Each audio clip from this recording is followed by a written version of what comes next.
yun? Hello guys, dito tayo sa piggery ng aking sister.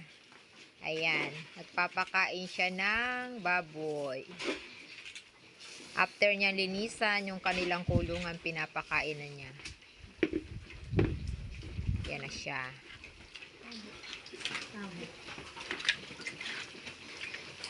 Yan si mga piglets.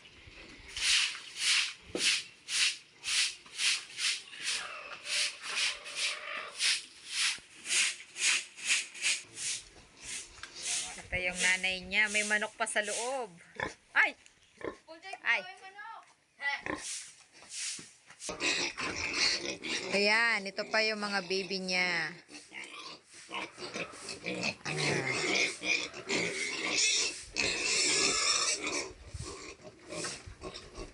Ayan yung boy niya nakapamaywang. Oh, gandang dalaga.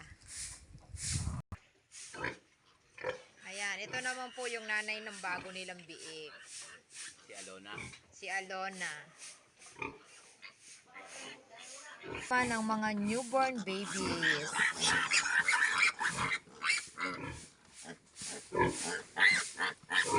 Gugutom na sila.